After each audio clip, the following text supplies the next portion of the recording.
Hello, Louis. Hi Samuel, how are you? I'm doing well, thanks. How are you? You all right? I'm tired, but I'm okay. Good. Yeah, what have you been up to recently? Lots and lots of revision.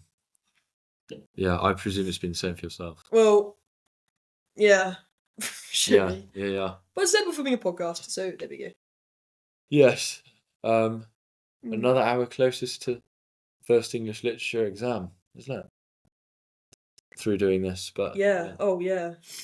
How do you feel um, about it? I feel like we've got 3.5 weeks for Easter. Mm. So I feel like I'll have lots of time to prepare then, and also, yeah, I feel like it should be good. Should be good. Yeah. In Christmas I really struggled to revise for lit. But I reckon in Easter I'm just gonna do loads of essays. Nice. I think that's just getting Good it. shout. Yeah. Brilliant. Oh, Well, we haven't really uploaded anything for a while, oh no, sorry everybody. partly Waiting with because bated breath. the editing for a previous episode took a while to do because of some technical disruptions, as you could call them. But also we've just had lots of revision and work. So yeah. But we're very excited to be here now, doing one. On a very fun topic. Yeah, I think Yeah. it's quite fluid, would you say? Like, Yeah, very relaxed we're going to be today. yes. We haven't really planned too much, but... Go on, Louis. Do you want to tell them? Ladies and gentlemen, today we're going to be talking about film adaptations of books. Yes. Yes, which I'm very excited for. Brilliant. And Louis is an expert on cinematics and all Too things to kind. do with films and movies. And you're... And yet he still hasn't watched The Sound of Music, which Still haven't watched Sound of Music. is a shame, really. But, you Yeah. know, he's watched lots of other things that I haven't.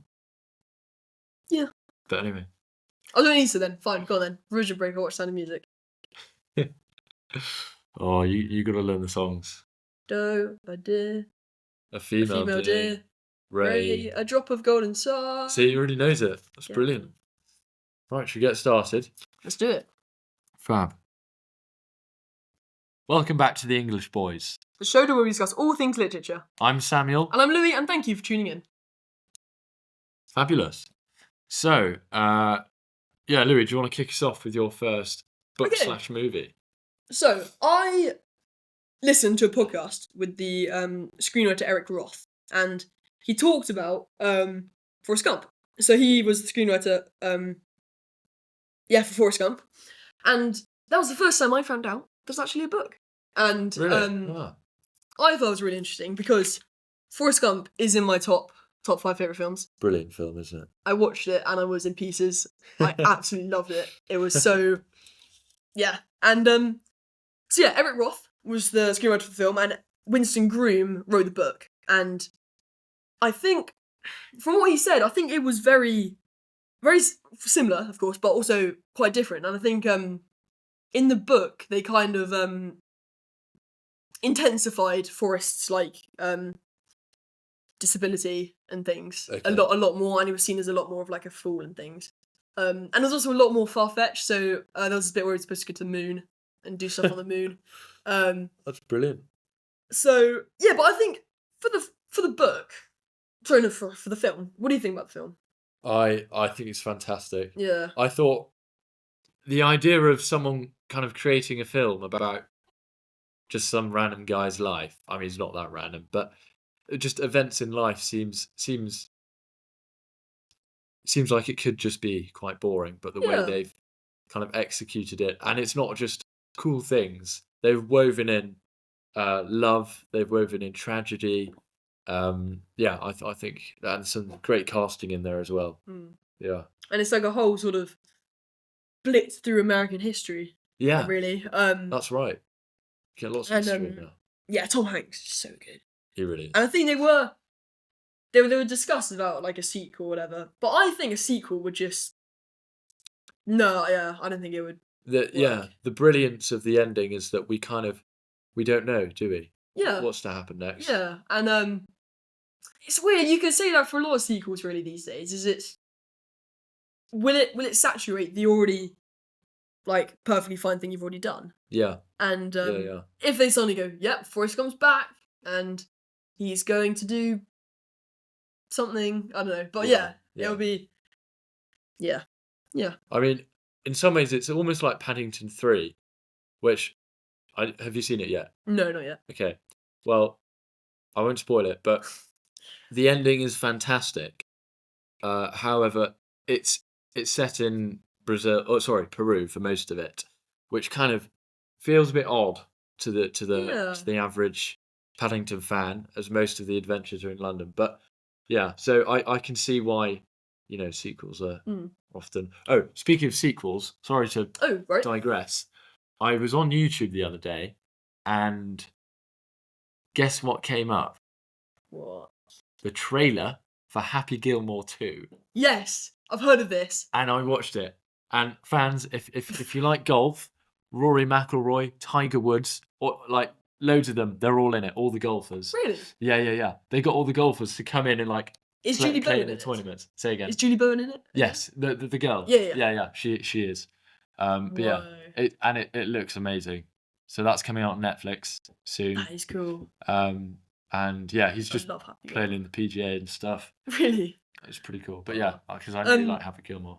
Love Happy Gilmore. And then well, going back to Paddington. I think in that case it did need a sequel because the second one did kind of sort of set it up for one. Yeah, no, you're right. But did it follow on from like taking Aunt Lucy around London? Yeah, so we didn't actually we didn't really see Aunt Lucy in London. It was kind of after she'd gone back. But yeah, no, a sequel was needed for sure. It was just a bit of an odd feel to it because it wasn't in London. And there were lots of kind of reports through magazines and the media saying that the fourth Paddington, which they've confirmed will happen, should be in London because so hopefully that should be good. I mean, I haven't seen the third one rather. But like, because I think the first one is brilliant. It was like such a British film. Second one is so sad. I loved it and brilliant. It's third so one, good. I don't know. But then when can you when do you stop? Like, I know. I'm not sure. I mean, there's only so much Paddington can do. Well, I mean, the guy who wrote the books, Michael Bond, wrote so many books, and this is another film that's of course, adapted. But Michael Bond wrote loads of books.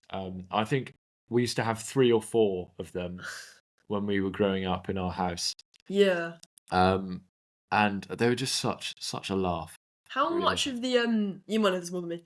How much of the films then, like the storylines from the films, are taken from Michael Bond's books? Like, is the whole thing with like the taxidermist in the first one and?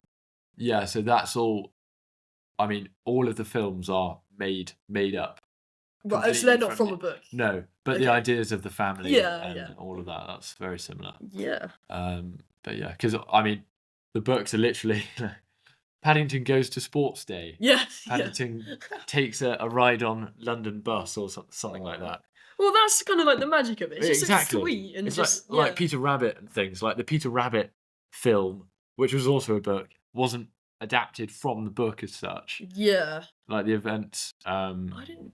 Have I seen that? With Donald Gleeson. And is Lily James? Yes. Yeah. And James Corden. And Daisy Ridley. That's it. And I haven't seen it though. I think I've seen a bit of it. It was brilliant. And they released a sequel as well, which for sequels was that was pretty good as well. They managed well on that.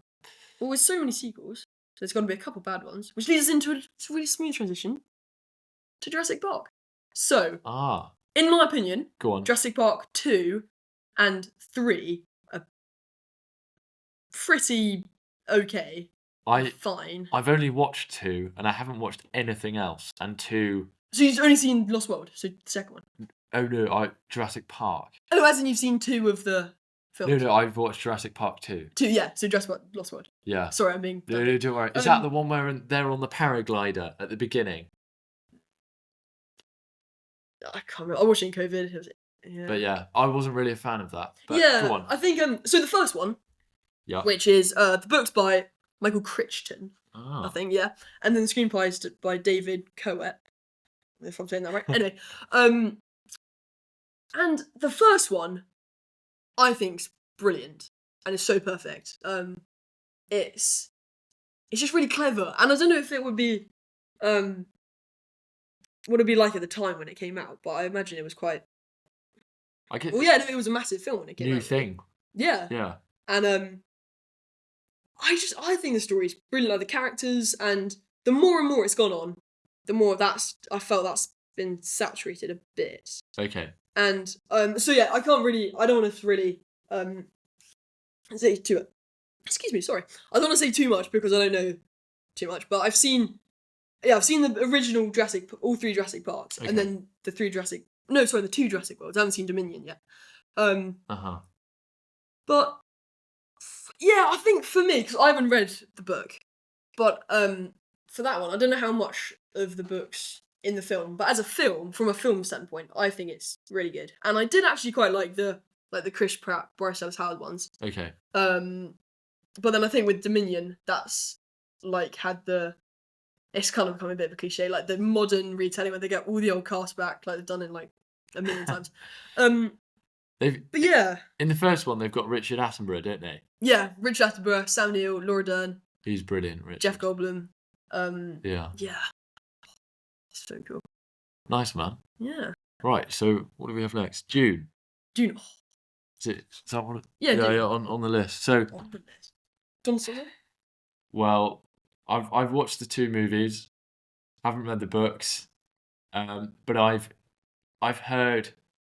Well, I haven't heard much, but yeah, I mean the movies. I think Louis is going to give us a bit of info on the book, but the movies are great, fantastic cast, and I love the way in the second one how it almost felt like Revenge of the Sith, but in some ways more sinister, because it was kind of taking the leadership of the people of the desert and kind of he kind of turned their backs on them, and especially with their I don't know what his name is, I've forgotten, but I'll just use their actors' names. Zendaya and Timothy Chalamet's kind of relationship, how that flipped at the end. I thought that was fantastic. Yeah. And dramatic and sad and Revenge of the Sith, that's such a good comparison. Because when Channing and Paul, when they when he I don't know her character, but like the Florence Pugh, when he went that was I was not expecting that at all. Yeah. Because there's like sorry, I was just looking up who wrote it, but it's Frank Herbert. In the books there's loads, so in a couple of years we'll be getting Dune Messiah, which will go be the next one. Yes. Which is going to be so epic because I cannot wait. I reckon Dune 2 is one of the best sequels. I preferred it to the first one. Yeah, I agree. I really did. I remember it was Easter Monday, I think it was, and my cousins were going to go watch it in the cinema. So I in one day I watched both the Dune films, and my mind was just melted because it's so the world. Because Frank Herbert wrote the books a while ago, and then it was they made that freaky adaptation. It was David Lynch or David Lyncher, I don't know. But I think it was David Lynch, sorry. Because he recently passed away. But yeah, here's what that was. But I think for that time, it's such a crazy story and a crazy world to make. That's quite difficult too. Yeah, especially at the time. So I think it was kind of chasing Star Wars a bit because Star Wars, a brand new IP at the time. But that was that kind of pulled off. Like it's dated now, but it still works, Yes, and But I think Denis Villeneuve those films were insane, and I think I started reading. Well, I've got Dune as a book, and I need to give it the time. That might be a future episode. Yes, definitely. But I think there was a lot of creative liberties with the films because one off the top of my head, like Fade Ralpher. So Austin Butler's character, he was like a complete different character in the book, and also like Baron Harkonnen was so weird in the books. But I think it's one of those sort of things where creative liberty can be taken to just it's like an adaptation of it, which is different to Yes, yeah. the other ones. But I think we can both say that we love Dune, Yeah, and it's brilliant. looking forward to Messiah. Yes. Definitely. Yeah. Right. Now we're Lord of the Rings and The Hobbit. Yeah. So I've read The Fellowship of the Ring and The Full Hobbit. I mean, what I can say about The Hobbit is it's fairly accurate. I mean, for me, the thing that struck me most was the fact that Bilbo in the movie is seen as quite a kind of grumpy character, and it feels like there's a lot of external processing going on, which you can see from Martin Freeman. But however, in the book, it's Bilbo's less hostile to the idea of him going away. I mean, he still is, but he's a little less kind of confrontational to the whole risk thing, and you understand his mind a little more as he is narrating the book in first person. But yeah, no, brilliant book, and it's funny that The Hobbit was written for kind of ages 8 to 12, Yeah, yeah. and yet, I mean, lots of adults still struggle to read it. So yeah, but definitely give that a read. It's a good idea. Yeah. And for me, so I've listened on an audiobook most of The Hobbit. And I loved it. But I more primarily have like seen the films and things. And I think Martin Freeman's character of Bilbo being more reluctant, I think, adds like that character arc and that thing. Because as the story progresses, he becomes more confident and more passionate about this journey. Well, I mean, you could probably contribute that to him having the ring, maybe a bit more. But so I don't know as much about the book than Samuel does. But I was just going to ask you a question if you don't mind. Yeah. How does that?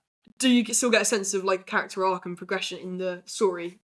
Yeah, I think so.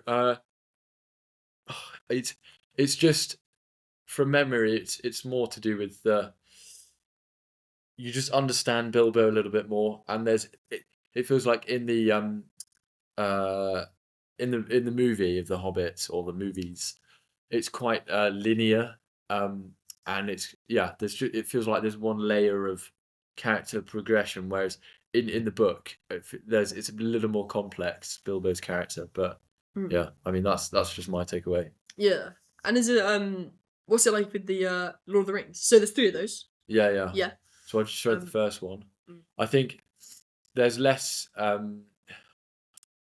like uh subtext with each character Okay. because it's written, in third person.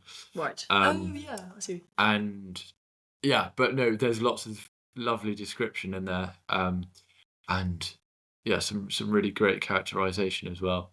And yeah, it's just a lovely read. Like, it's not too difficult, and it's just it feels as though kind of Bag End and Rivendell, they kind of come to life in different ways that you wouldn't, in a casual kind of reading way that you wouldn't necessarily achieve from a film aspect. But yeah. Yeah, and I think Peter Jackson's films really translate Tolkien's world. Oh, they do. Just when you're talking about that, I was daydreaming about Bag End and just how like peaceful it is. Love to live there.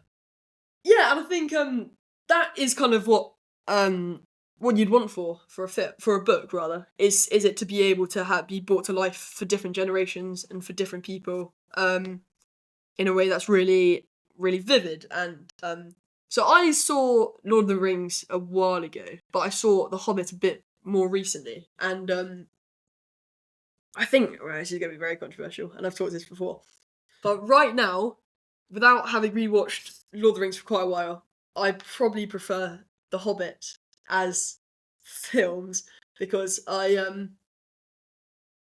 still think the world's created, and I just love Bilbo, and just like the company of dwarfs, and just yeah. That's fair enough. I mean, yeah, personally, I prefer Lord of the Rings. partly because the battles are just so much better. Yeah, no, that's a good point. However, it is a little slow in some places. Like it feels like uh, is it the Two Towers? Yeah, Yeah. you are basically just waiting for the Battle of Helm's Deep, and they're just walking around.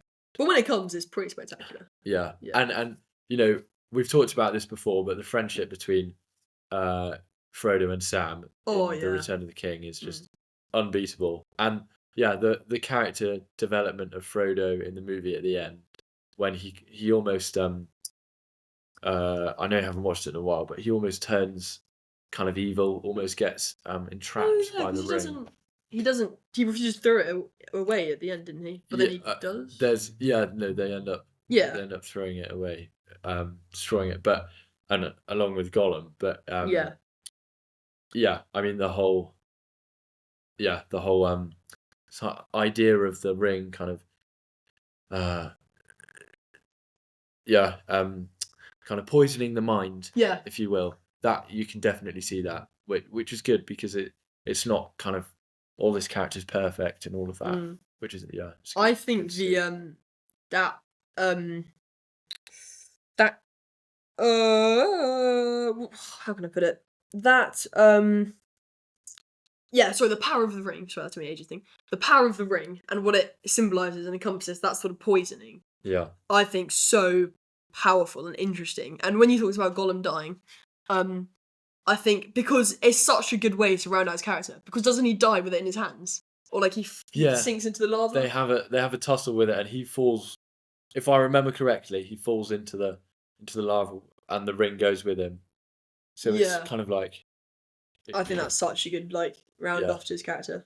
It's brilliant. I love Gollum. Yeah. Yeah, brilliant. So, Great Expectations. So I'm going to include the BBC adaptation. There are 1, 2, 3, 3. Yeah, three if not 4 adaptations of Great Expectations. And I've watched all of the BBC version, the 1964 black and white version, and there's like a version that was made in 2010. I think that was That's the one I've seen, I think. Yes. Is it the one with Helen Bonham Carter and Vincent Kirby? Yeah. So there's that one which I've seen. Oh, right, okay. And then you've also got a different one which was made around the same time, and just different actors. Oh, okay. But yeah, so I say my favourite personally is the 1964 black and white version, partly because the kind of the essence of the acting is better, partly because it's closer to the time, so the actors are more appropriated to the RP, for example, and it kind of keeps true to the story a lot more than the others do, and yeah, a lot of the decor, the costume is a lot more accurate to the time. So when we think of a gentleman these days, we usually think of either a man in tweed or someone in a lovely suit with a top hat. However, Pip at the time in the 1930s, 40s, and 50s, he his dress sense was a lot more wild and extravagant, and it wasn't just your plain cut suit or morning suit with a top hat and some or white tie, for example. It's a lot more flamboyant. So you achieve that through watching the 1964 version. The other two versions, the coloured versions in kind of around 2010, 2015, they're good. I think the level of acting is a little bit questionable, although Helena Bonham Carter, she's great. She really is. And yeah, if you're watching that, the bit when she gets burnt alive, that's a bit creepy. So yeah. And then recently in 2023, the BBC adapted I think it was a 6-part series, and that was it was I think a good story, but it swayed massively from the book. Okay. And Pip. So, for example, the first scene you see is sort of a flash forward in time, and you see Pip in London trying to hang himself from a bridge, What? and Wemmick comes to cut off the rope from the bridge so he doesn't end up dying. So it completely strays from the story, and it turns out that Miss Havisham is an opium addict, and what else happens? Compeyson and Jaggers. No, forget all that. Compeyson, Magwitch, and sorry to spoil the story. Compeyson, Magwitch, and Pip, and Miss Havisham have sort of like a gunfight in Satis house, which then leads to Compeyson's death and also the house burning down. I can't remember what happened to Miss Havisham because I watched it a little while ago. And then, strangely, Pip gets married to Biddy at the end, which isn't what happens at all. Joe just, living at the forge, Okay. Sorry, all of that. No. But yeah, sorry, I've rambled on there. No, that's really. But that's just a breakdown. That's insane. I know, it's really weird. But in terms of a good story, that if you kind of took out the Great Expectations book and had that series alone, I think it's a great story. Yeah. But it just does not stay true to the book. Yeah, and I think there's like going back to what we talked about earlier, it depends. It's a case of just how far you go and how far works. Because I think it's so good. It's alright to have a creative interpretation and stuff. But again, yeah, it's just how far you want to go. And I think for me, the core Charles Dickens story of Great Expectations with Pip, Stella, is really good. Yes. I think it's so interesting and clever. And for me, I think it's beginning to get a bit saturated because of it being our GCSE text. But I still don't think that takes away from the impact story. Yeah, so I've seen the that Helen Bonham Carter one, and I thought it was good. Yeah, and I think it helps like picture the story a bit better in your head. Yeah. But yeah, the characters in the world and the subtext and the digging into it and just looking at details is so interesting. And have you read much other Dickens? Like we did Christmas Carol. Yes. Yes. So I've read I've watched Oliver Twist with Alec Guinness, and I've also read like the first half of the Pickwick Papers, which is a great laugh. It's about this kind of club run by Mr. Pickwick, and there's like hunting adventures, kind of countryside misfits, kind of gentlemen's or members clubs do's, and it's just a really lovely casual laugh of a book, and it was Dickens' was it first book. Oh, first book. But yeah, so yeah, but if you want a really accurate and well told version of Great Expectations, watch the black and white 1964 version, and the fact that it's black and white does not take away from the brilliance of the movie or the story at all. Yeah. So moving on. Very cool. Harry Potter. Do you mind if I start with this one? Yeah, go for it. I'm just gonna put it out there, I'm not the biggest fan of Harry Potter. Okay? Yeah. I've read Philosopher's Stone, Chamber of Secrets, Prisoner of Azkaban, and Goblet of Fire. And then I watched the first film. It was alright. I thought I kind of grew up with it a bit, but I'm not like a hardcore, diehard super fan. Yes. And I thought it's a really interesting world. I was lucky enough to go to Harry Potter Studios and also Harry Potter World in America, and that was really cool. And I love it. I love everything about it, but I'm just not as devoted to it as other people might be.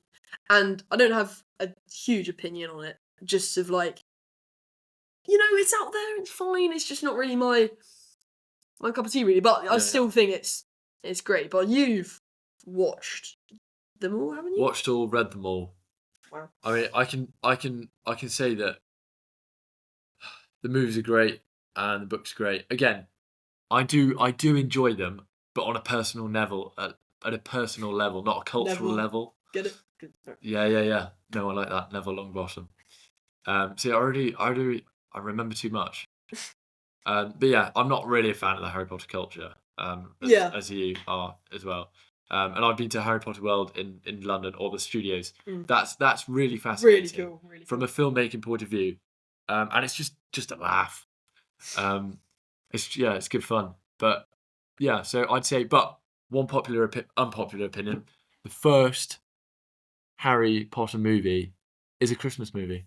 I just get those Christmassy vibes, especially when it is Christmas at Hogwarts, and it's just I remember that bit quite a lot. I love that. It warms my heart. But yeah, I just love the idea, of that really tight knit boarding school all together, and Oh. like how Harry, in a Scottish castle. yeah, and they get like Harry gets the presents from the Burrow, and Yeah, I just think that's so sweet. And but yeah, I'll let the diehard Harry Potter fans go and embrace my diehard Star Wars fan. So there we go. yeah, nice. Right, what do we have? Woman in Black. Personally, sorry to start again.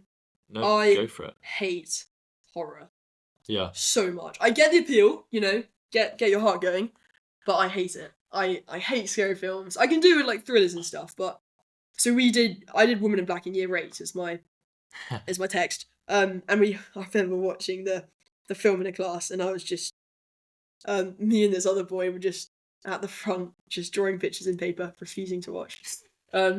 So I think the book, I don't remember too much, but the book was pretty chilling. And yeah. was it Susan Hill? No, Susan. No, I can't remember. I'll have a look now. sorry, that might be No, completely no. wrong. And yeah, it was. I just the ending and because it didn't like his wife and So child died or he something. died, and so did his child, as his child walked into the Didn't he like train track, Whoa. and then he went into the train track, tried to save him, and they both got flattened by the train. And then at the end, in the movie, you see the woman in black standing in the corner of the train station. I think I remember that actually. Yeah, Um, but I think for a horror movie that is a 12, no, you're right, Susan Hill. Yeah, really? Oh. yeah. For a horror movie that is a age 12 rating, I think they've done a fantastic job, and it's.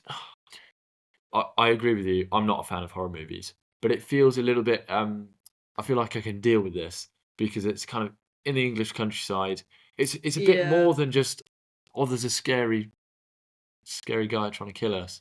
It's not like Slash or anything. It was just like, yeah, he's a property surveyor, and I'd call it more. Yeah, I mean it is a horror, but what's his character's name? Sorry, I can't remember.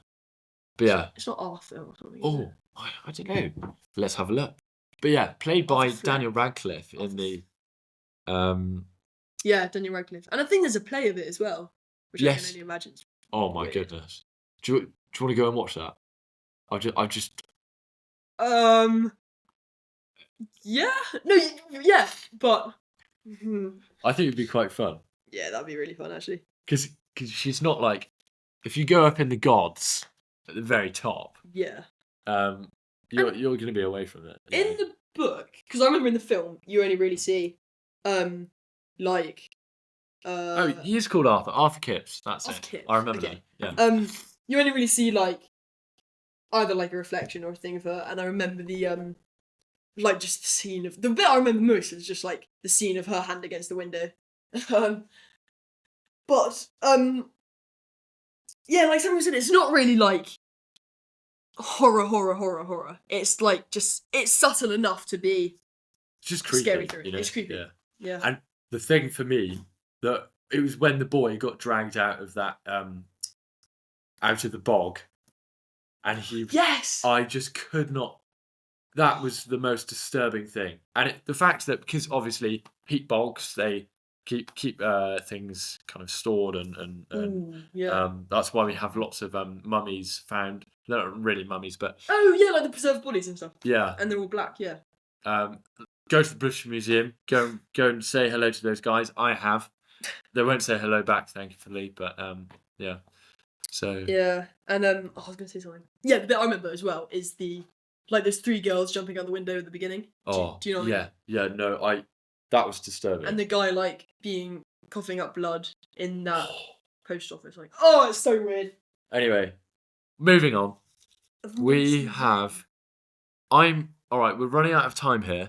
So, Louis, do you want to go for Kingsman? Because I think you were quite keen about this. Very quickly, just go for Blaze of Kingsman, because Mark Miller graphic novel called The Secret Service is what the Matthew Vaughn films are based off, and I absolutely love Kingsman.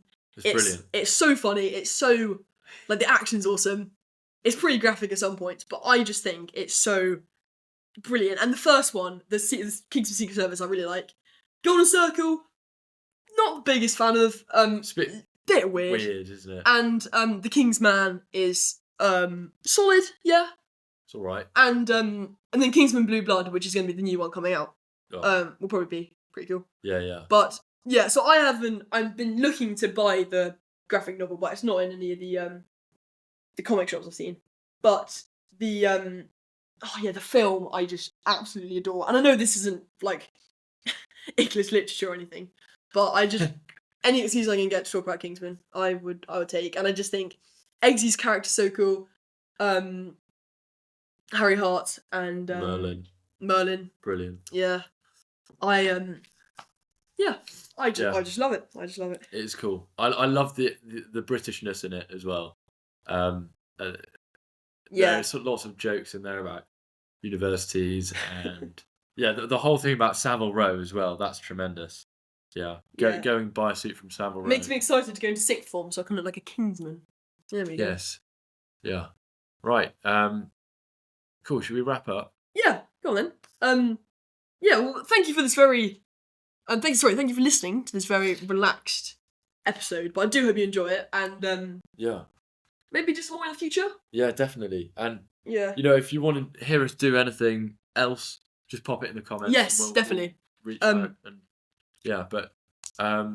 if you haven't seen any of these movies, just go ahead and watch them. And likewise with the books, of course, with the literature side of things. Yeah, please go away and go in sorry, what am I talking about? Go and read those. Yes. Read those. And then a quick thing that we just wanted to say is last episode it wasn't it? Yeah, I think we announced our buy me a coffee scheme. Yes. For the podcast, and we are adding another element to it, I guess you could say. So we've already had a couple kind donations which have been so grateful to have, and we have now collaboratively decided that we're going to donate all the money we get to Great Ormond Street Hospital. And yes, so Great Ormond Street Hospital is a hospital that I'm connected to through my cardiac health. I've had many surgeries with them, and during the summer of 2024, I had a surgery done there. So we decided to donate the money to them, and so please do donate, as they say, and we will funnel that money straight through. And please do a bit of research on Great Ormond Street Hospital, or otherwise known as GOSH. And they're a fabulous hospital in London, and they're just building a new front of the hospital, and it's focused on their cancer treatment for young children. That's really good. And I think we're very lucky to have like the life we had, and any way we can help people, and like especially for you, Samuel, experiencing what you have. I think cause close to your heart, no pun intended. I just think it would be it's important to support things, and we've been lucky. We don't need the money really, I think just do our bit, so help support. Gosh. Please do. All right. Well, thank you for listening, and we will hopefully see you soon. Yeah, perfect. Thanks, guys.